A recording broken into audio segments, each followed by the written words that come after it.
Olá, eu sou o pastor Darwin e você está prestes a receber no Senhor algo grandioso através da palavra declarada dele. Por isso, prepare o seu coração para aquilo que você irá receber. E antes disso, nós te pedimos, se inscreva em nosso canal e curta esse vídeo.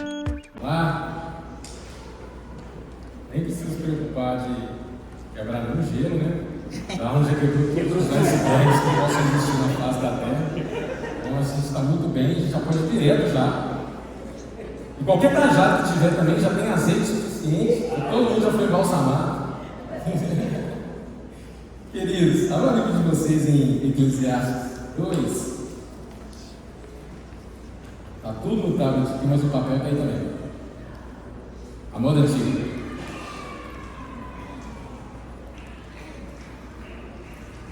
Hoje está fácil, né, Eclesiastes?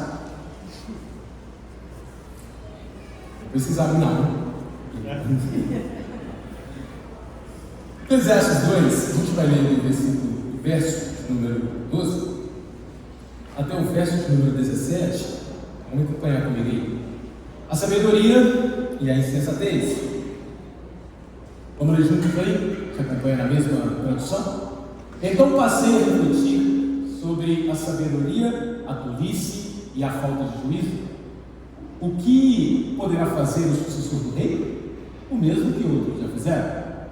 Então fica a sabedoria mais proveitosa do que a falta de juízo, assim como a luz traz mais vantagem, proveito do que as trevas. O sábio tem os seus olhos bem abertos.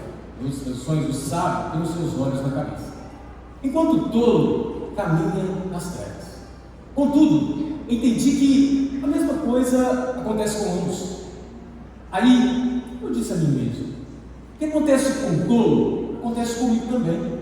De que adianta então eu ser sábio? Eu disse a mim mesmo que também isso era vazio, era verdade. Pois nem o sábio, nem o tolo serão lembrados para sempre. Pois passados alguns dias, tudo vai cair no esquecimento. O sábio morre do mesmo modo que o tolo.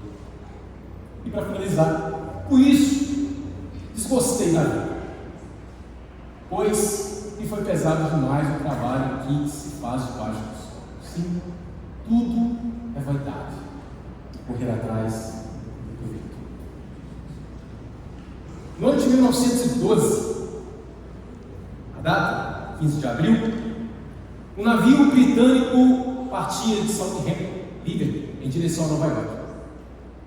E os passageiros ansiosos, e muitos deles esperançosos, com alta expectativa para conhecer Nova York, Estados Unidos da América, a América.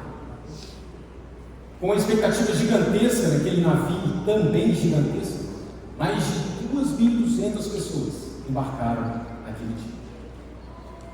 O que não sabiam é que neste dia, por volta de 2h40 da madrugada, aquele navio se chocaria com um iceberg. E 3 horas depois, todo aquele navio estaria submerso pelas águas do Atlântico Norte. Mais de 1.500 pessoas morreram. Não havia um bote salva-vidas para todos, então, infelizmente, milhares de pessoas se foram.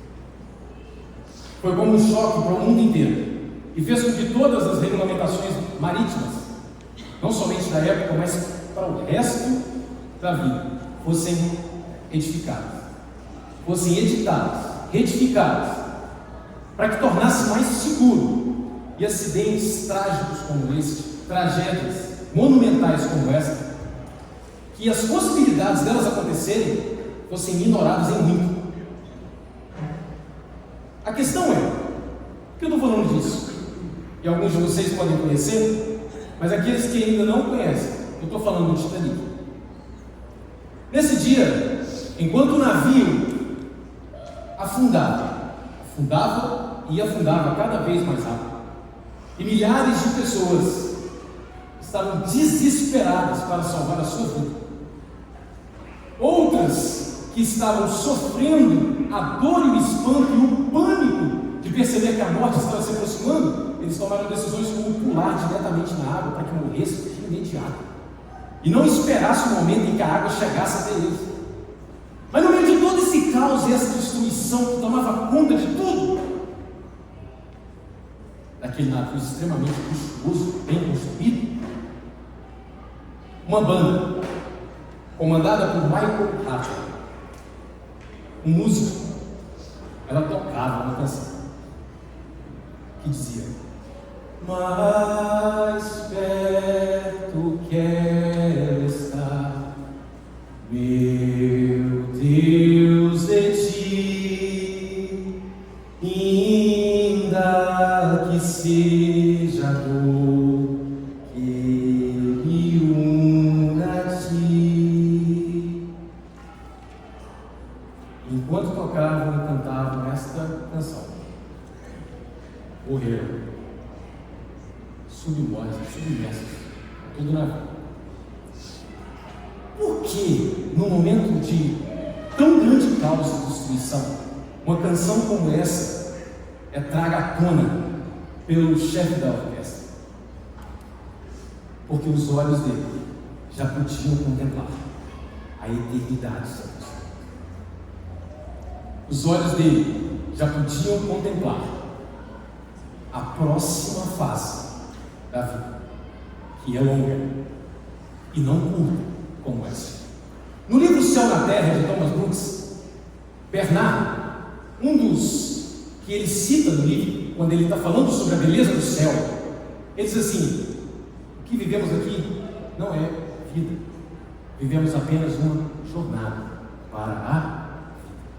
Jesus ensinou a mesma coisa quando ele disse assim: aquele que crê em mim entende que quando morremos passamos da morte para a vida.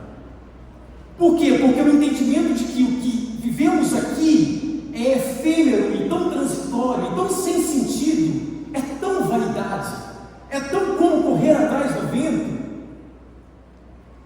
que nem pode ser considerado.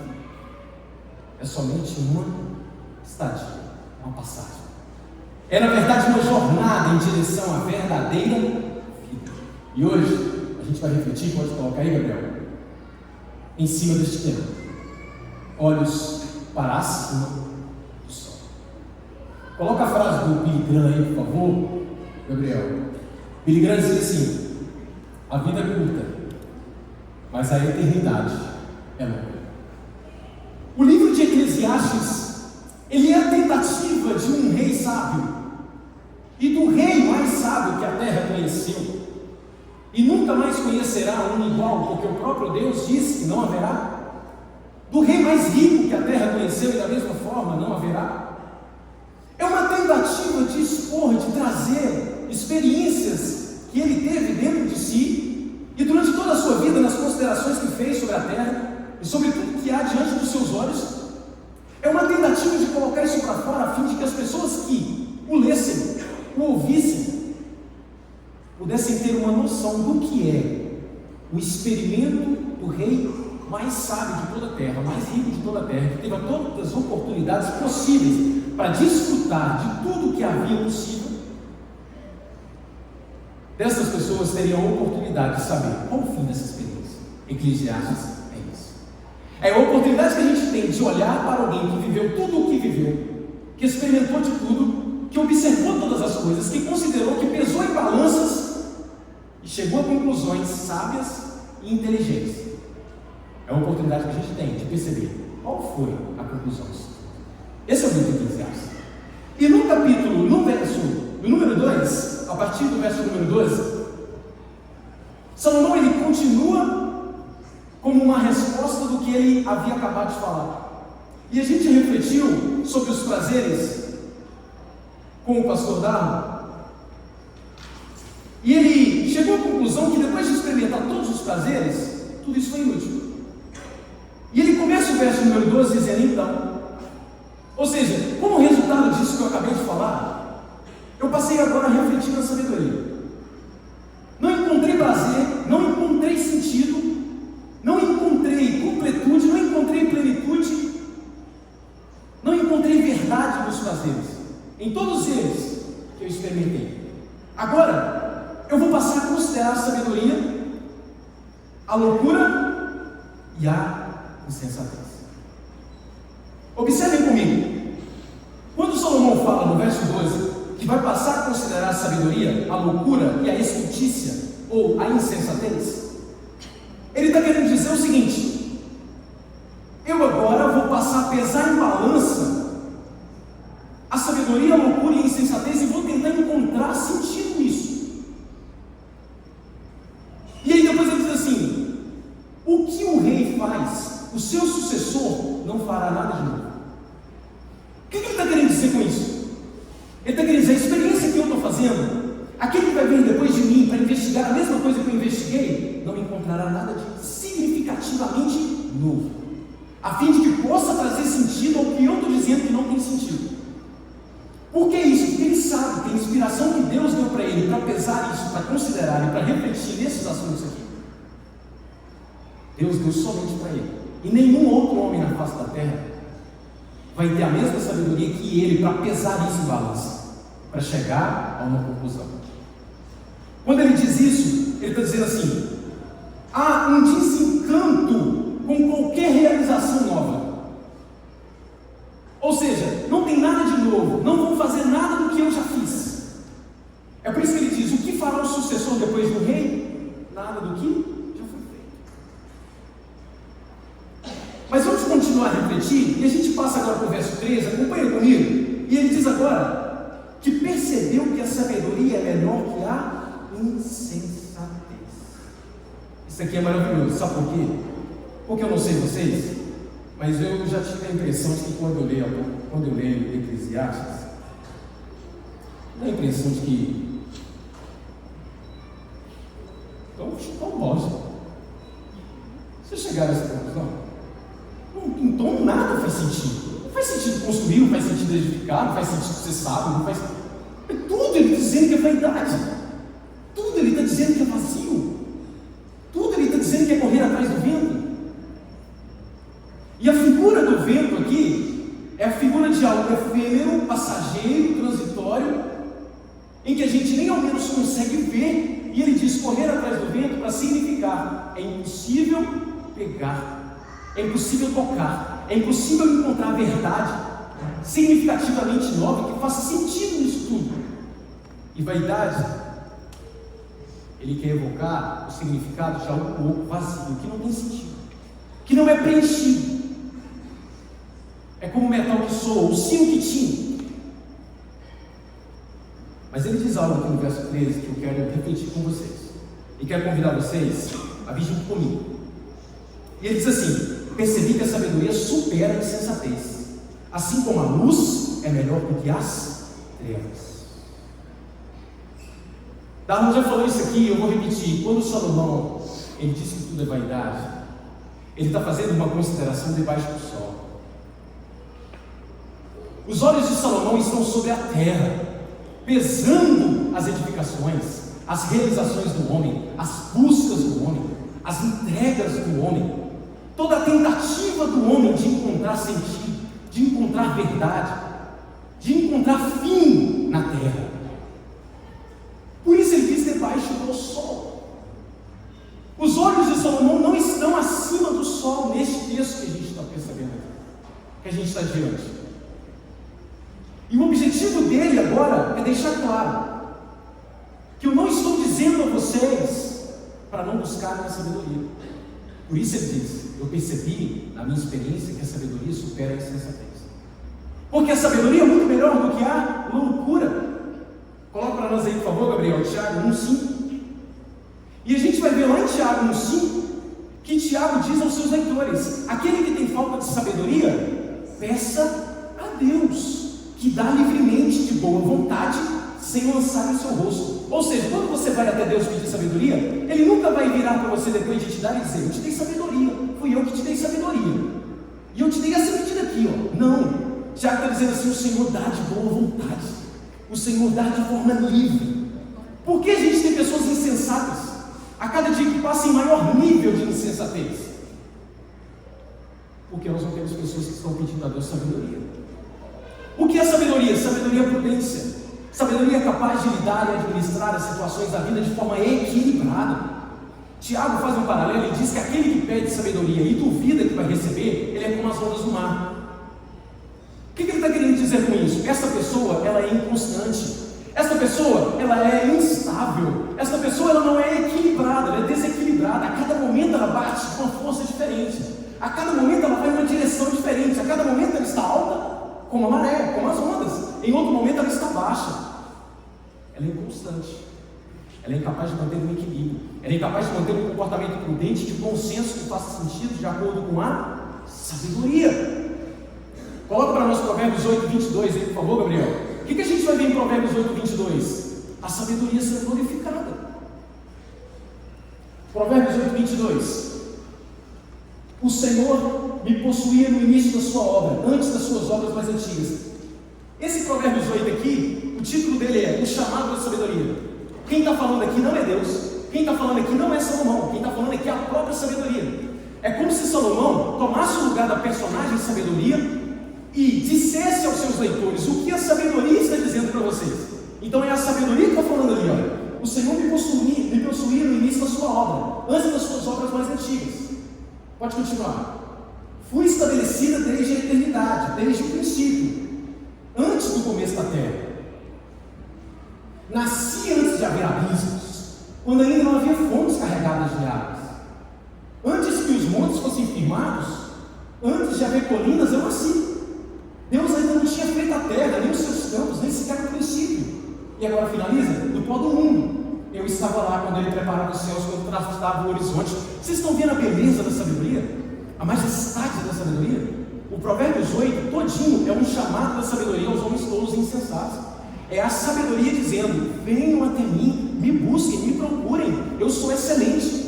Antes que os mundos fossem formados, antes que Deus formasse a terra, eu já era, eu estava com Deus.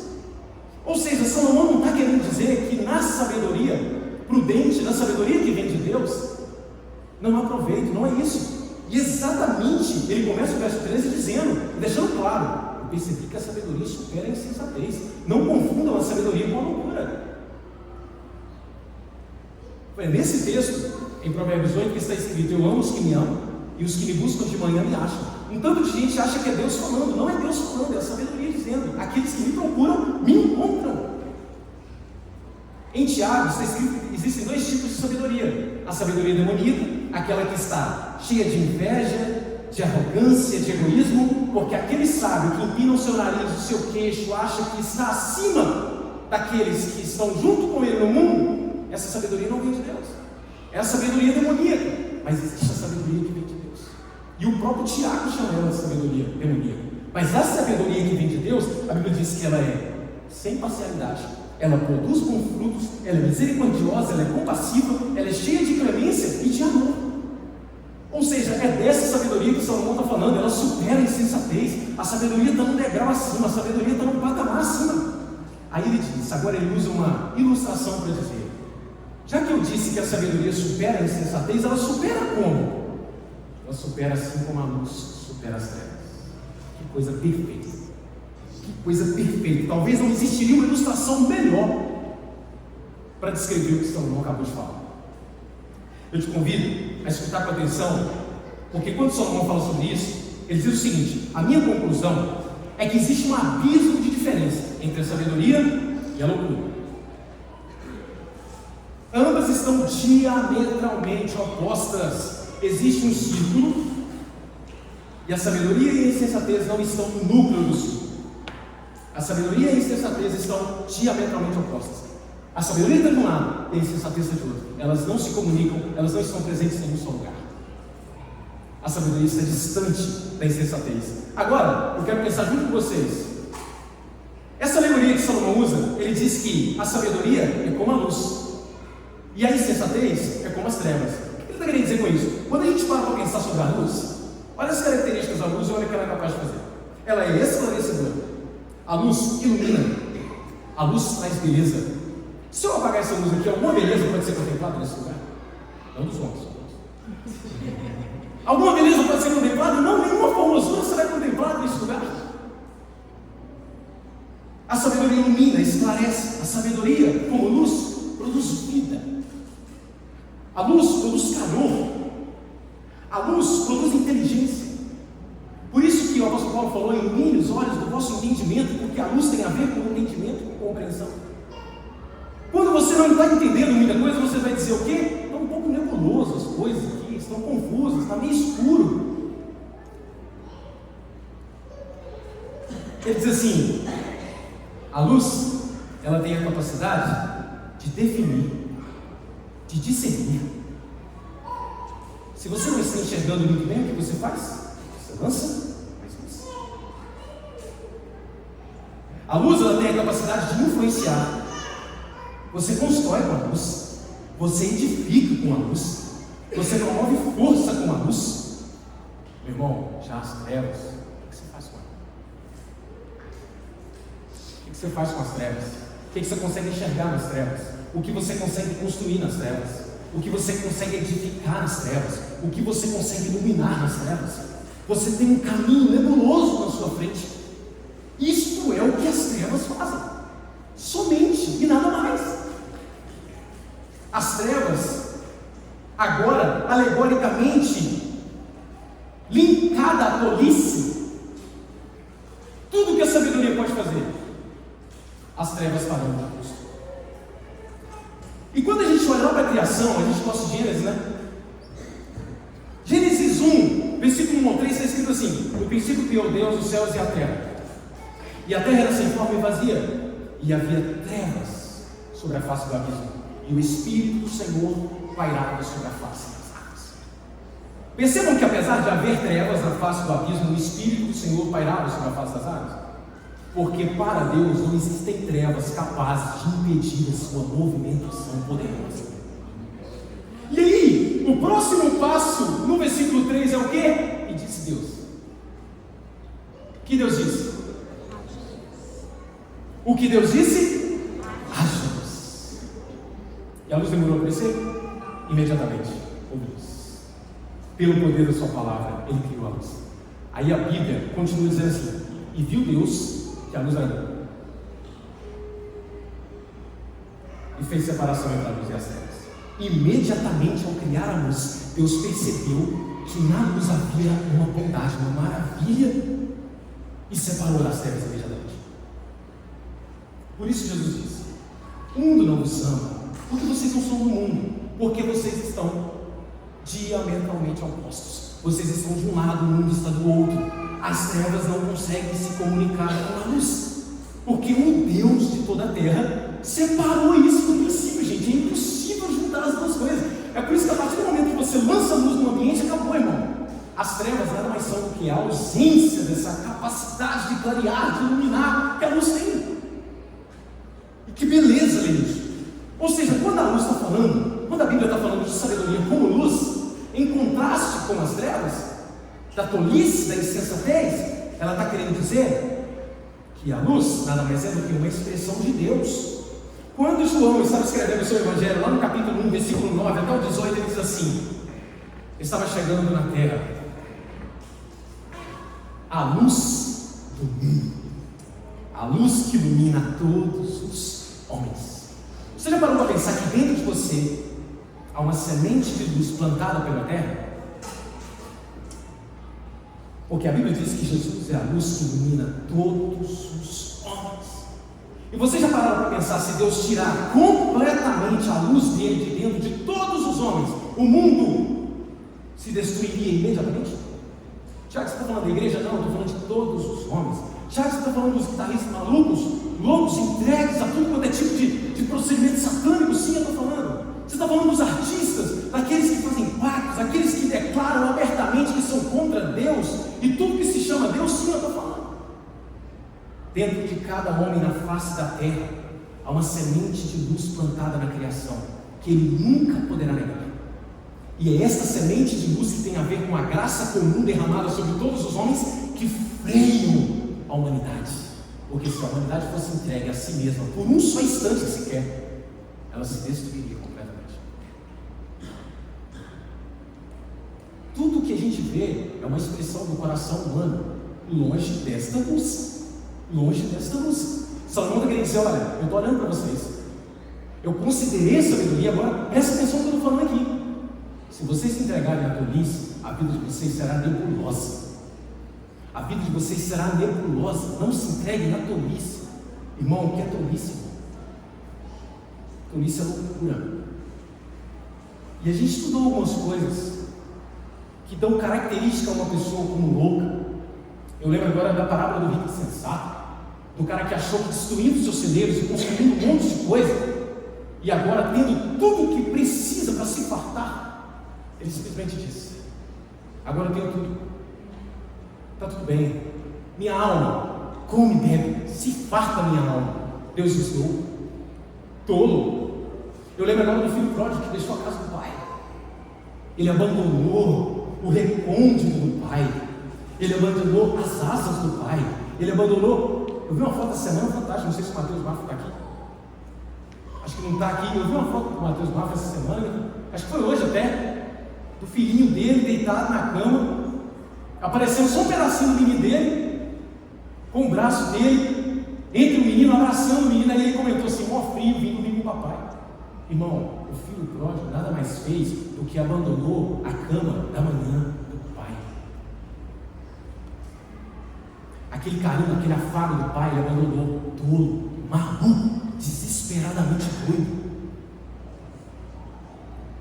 Outro tolo é aquele que olha para a cruz e age de forma diferente, e não responde à cruz como a gente cantou aqui: gentilmente me atraiu, e eu, quebrantado, fragmentado, me aproximei e disse sim. Não viva uma vida nebulosa. Uma vida nebulosa tem a ver com a gente viver para nós mesmos. Uma vida tola tem a ver com todos os nossos esforços desesperadamente serem entregues à terra, achando que na terra a gente vai colher coisas eternas. Uma vida nebulosa, uma vida tola, é ajuntar tesouros na terra dia após dia, é se entregar desesperadamente aos prazeres, é se entregar desesperadamente à entrega constante, a fim de que eu adquira para mim mesmo aquilo que me deixa confortável, no meu ponto de equilíbrio, e que não me incomode muito as cobranças externas. Mas a igreja cobra muito. Todo domingo eu fico escutando aquele pastor dizendo que não pode isso, que não pode aquilo. Os sims são tão poucos e os nãos são tão muitos. E eu quero lembrar da conferência de novo, quando a gente aprendeu que o não de Deus é a proteção dele, é o amor dele, te tirando do lugar onde você não deveria ir para te proteger. Uma vida nebulosa é uma vida distante da luz do mundo, Jesus Cristo, o Senhor. Os seus olhos, as suas lentes, os óculos que você está usando, não estes físicos, mas os óculos que a sua lente espiritual da sua alma está olhando, eles só conseguem ver abaixo do sol. Eu te convido hoje a elevar um outro patamar. Eu te convido a olhar para a eternidade, porque a vida é curta. Ela acaba como num sopro, como num piscar de olhos, como num estalar de dedos. Dia 27 de março desse ano, eu perdi um colega de trabalho, de forma trágica. Eu nunca imaginava que ficaria sem ele, um amigo. A vida foi, acabou, num piscar de olhos. Você é tão frágil, irmão, tão frágil, que um pequeno tombo te quebra. Uma pequena gripe te derruba. Você tem noção da sua fragilidade? Você tem noção do quanto a sua vida é efêmera, transitória? Por isso que Salomão está falando, é vanidade, é vazio, e é nebuloso viver uma vida focada nesta terra.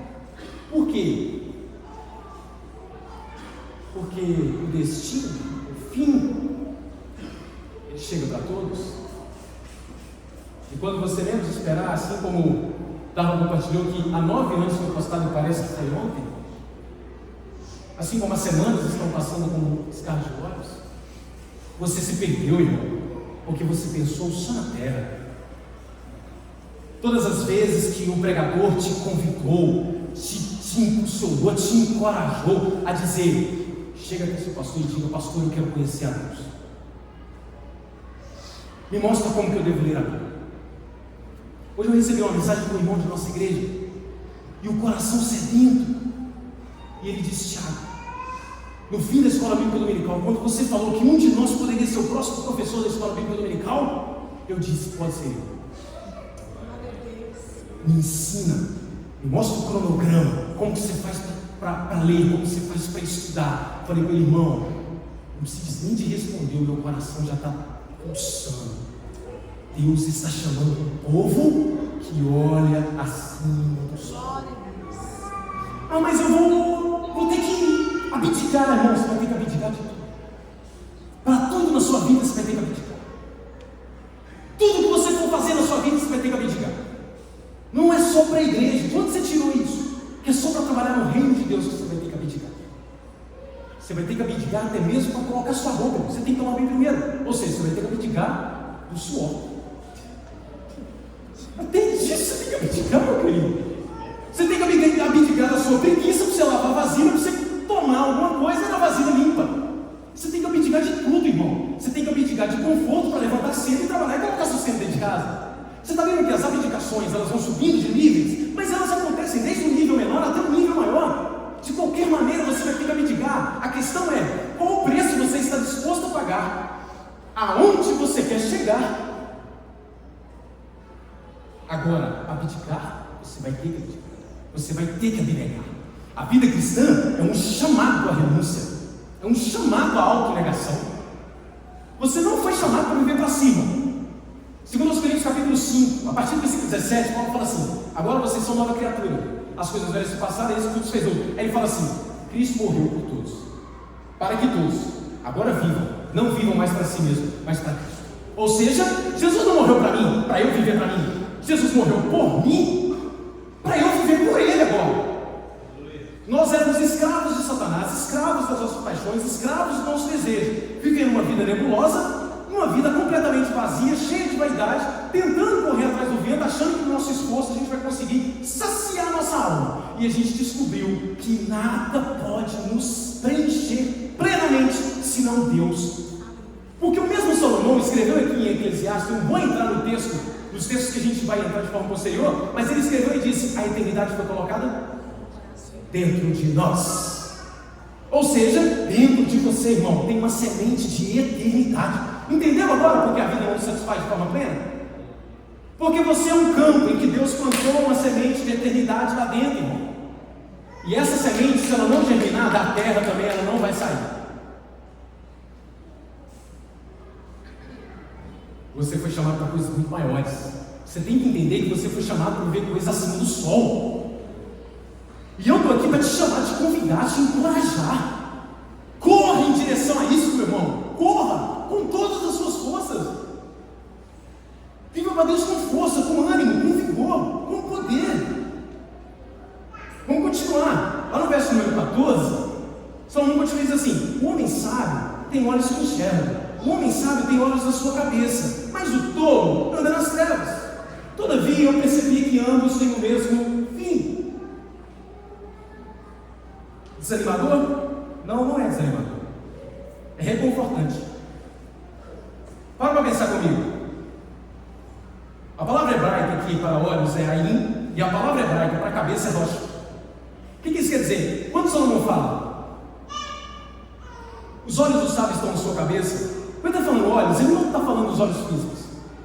Ele está falando da capacidade do ser humano de discernir. Ele está falando da capacidade do ser humano de perceber com profundidade. Ele está falando da capacidade do ser humano de examinar com prudência. Ele está falando da capacidade do ser humano de se entregar à observação daquilo e permanecer ali durante o tempo. Porque, irmão, uma coisa é ver, outra coisa é você examinar. Uma coisa é ver, mano. Quando você coleta o sangue para fazer o exame, você vê o sangue, mas o exame não é feito ali. Aquela que coletou viu o sangue, mas o exame não é feito ali. O exame é uma forma de prescrutar, de aprofundar. A lente é aberta, o zoom é dado. São esses olhos. É nesse sentido que Salomão está falando que os olhos dos sábios estão na sua cabeça. Quando ele fala cabeça, então ele não está falando desse aqui não.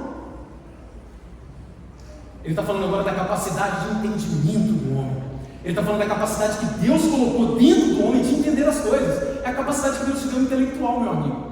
É a capacidade que Deus nos deu de compreender, de chegar a um entendimento perfeito das coisas, entender como as coisas quando ele está falando isso, ele está dizendo o quê? Os olhos do sábio estão em sua cabeça. Ou seja, a mente do sábio, ela considera com cuidado as coisas. Mas o tolo, ele anda nas trevas. Novamente a gente fala do tolo, e novamente a gente fala de trevas. Porque todas as vezes que você falar de tolo e de trevas, existe um círculo, e no meio estão o tolo e a treva. No meio do círculo existe o tolo e as trevas. O tolo sempre estará acompanhado das trevas. O tolo sempre andará de mãos dadas com as trevas. O tolo sempre vestirá a mesma roupa que as trevas. O paletó das trevas veste os dois, o tolo e ela mesma. O tolo é calçado com as trevas. A boca do tolo está em trevas. Provérbios 15, 1 fala que o tolo, ele fala mais alto para suscitar a ira, mas o sábio fala mais baixo para acalmar o fogo. Está percebendo que todas as ações que o tolo toma são ações de névoa preta, nebulosa, estranha, inesclarecedora, sem sentido. Mas os olhos do sábio, irmão, estão em sua cabeça. Uma água, senão está mal. Estão conseguindo entender? Está claro para vocês? Amém? Vocês estão acompanhando? Vocês estão comigo? Agora a gente passa para o verso 14, o verso 15. Daqui a pouco a gente vai muita madrugada também. É vaidade buscar mais sabedoria. Porque do mesmo fim sofrerão ambos. Não. Salomão está jogando por terra tudo agora? Não. Salomão só está dizendo o seguinte: tudo que eu estou ensinando para vocês aqui é debaixo do sol. Tem proveito? Tem proveito. Mas tudo isso vai passar. Tudo isso vai passar. Tudo vai acabar. Nenhum conhecimento, nenhuma inteligência, nenhum diploma. Procure o cientista mais renomado de Harvard. Procure o professor mais inteligente de Oxford. Procure o piloto mais condecorado do exército, da marinha, seja de onde for, de qualquer país do mundo. Procure aposentados em atividade e aqueles que ainda virão. Procure joias promissoras e procure aqueles que já estão em alto nível. Procure profissionais de alta performance e procure profissionais que estão em direção à alta performance. Procure tudo o que você quiser procurar. Procure artistas de renome. Procure atores, jogadores. Procure pilotos, corredores, atletas. Tudo isso vai passar. Todos os anos de experiência, de estudo, todo o tempo de dedicação, tudo isso te acompanha para a terra. E tudo que você é, você simplesmente volta a ser bom.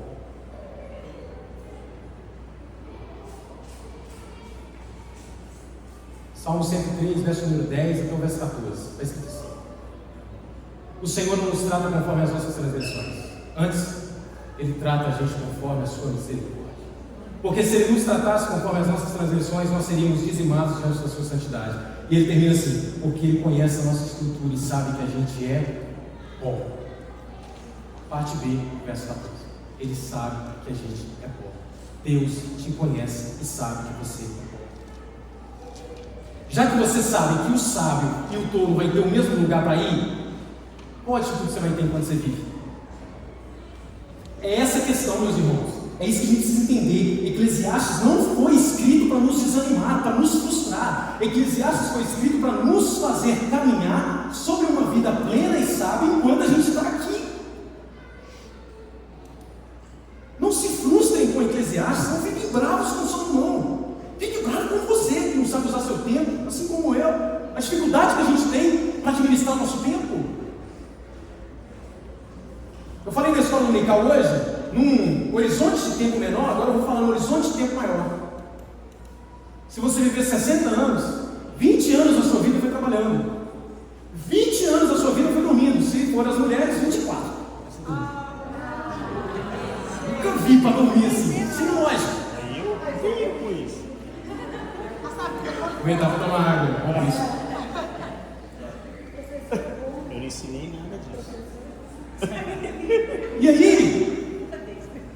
sobrará 1/3 do seu tempo. E você terá dividido com 1 milhão de coisas diferentes. Inclusive para escutar sua esposa com o ouvido bem aberto, dizendo: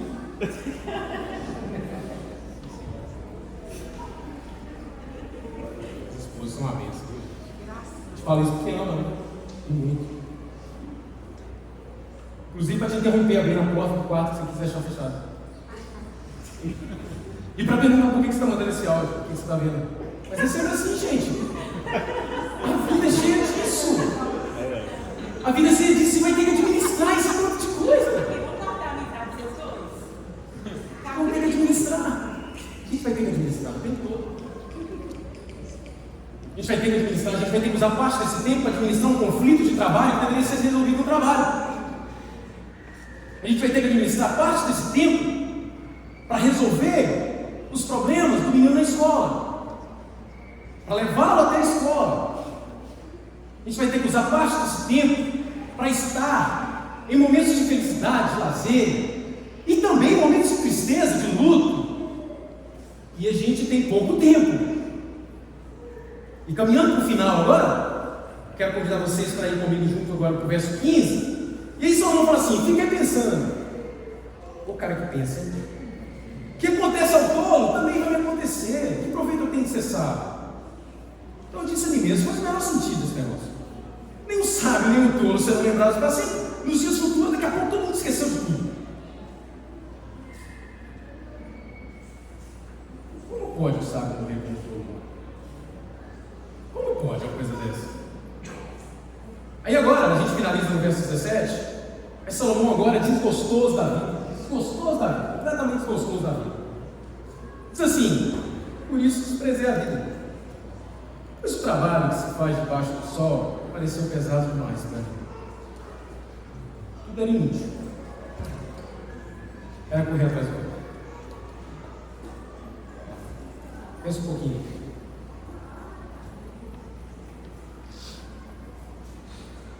Pensou? O que vocês pensaram?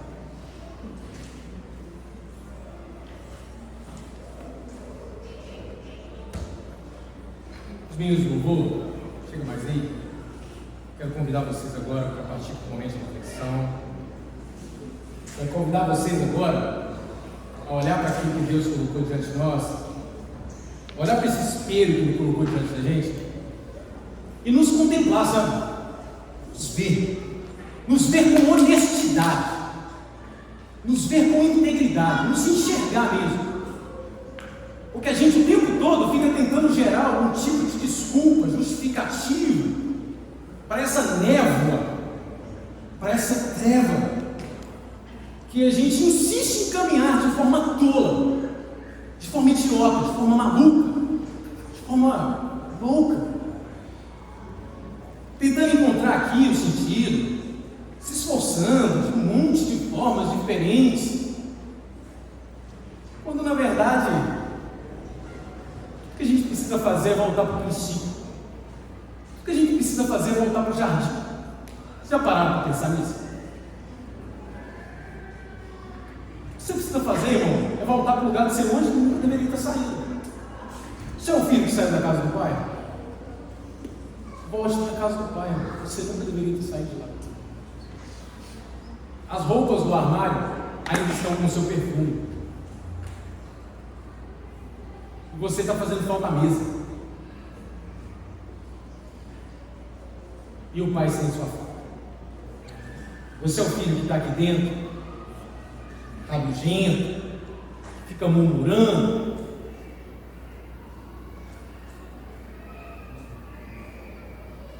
Volte para o lugar de onde você nunca deveria ter saído. O lugar do filho que ama. Não é um filho perfeito, mas é um filho que o tempo todo busca estar o mais próximo do pai possível, para que seja mais parecido com ele.